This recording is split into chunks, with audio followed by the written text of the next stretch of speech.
Assalamualaikum warahmatullahi wabarakatuh. Halo semuanya, kembali lagi bersama aku Ulfanur Afilia.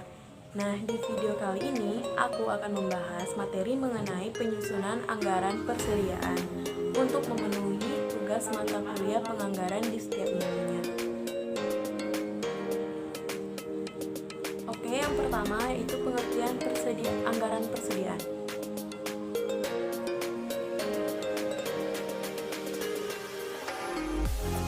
Anggaran persediaan atau inventory budget ialah budget atau anggaran yang merencanakan secara sistematis dan lebih terperinci tentang jumlah persediaan barang dari waktu ke waktu atau bulan ke bulan selama periode tertentu yang akan datang.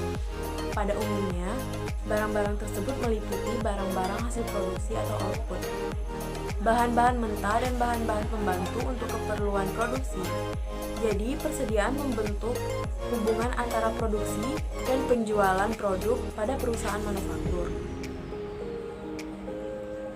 Pada perusahaan manufaktur, persediaan yang ada terdiri dari 3 jenis.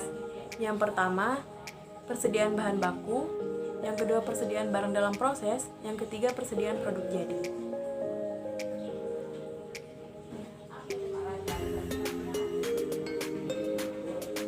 Apa sih kegunaan dari anggaran persediaan sendiri? Nah, kegunaannya secara umum, semua penganggaran termasuk penganggaran persediaan mempunyai 3 kegunaan pokok. Yang pertama, sebagai pedoman kerja.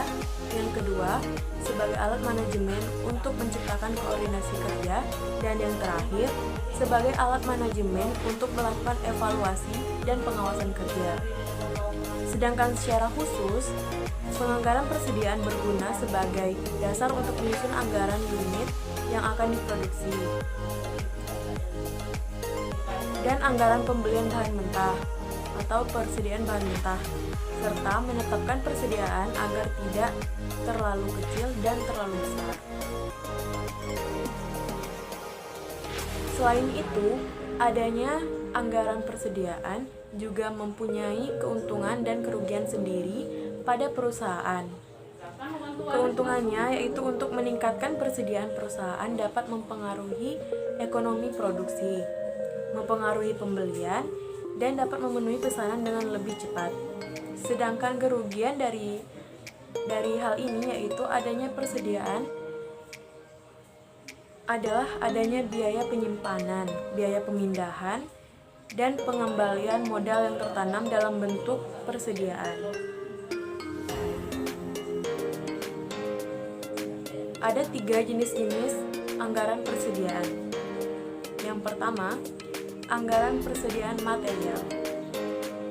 Dalam anggaran ini, yang akan direncanakan adalah berapa nilai persediaan material untuk setiap akhir periode.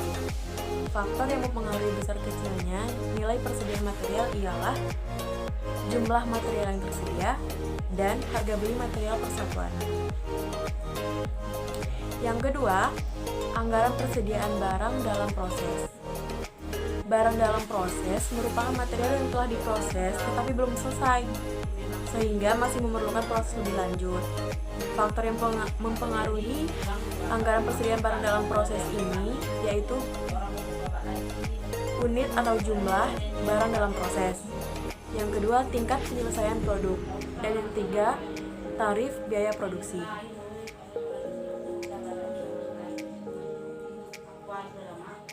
Nah, yang terakhir, anggaran persediaan barang jadi. Persediaan barang jadi diperlukan untuk melayani penjualan yang tidak direncanakan atau penjualan non-reguler. Bila persediaan barang jadi tidak mencukupi, maka konsumen kemungkinan akan membeli produk merek lain. Faktor-faktor yang mempengaruhi besarnya nilai persediaan barang jadi adalah unit persediaan dan metode penentuan harga pokok. Nah, sekian pembahasan mengenai penyusunan anggaran persediaan. Lebih dan kurangnya, mohon maaf. Wassalamualaikum warahmatullahi wabarakatuh.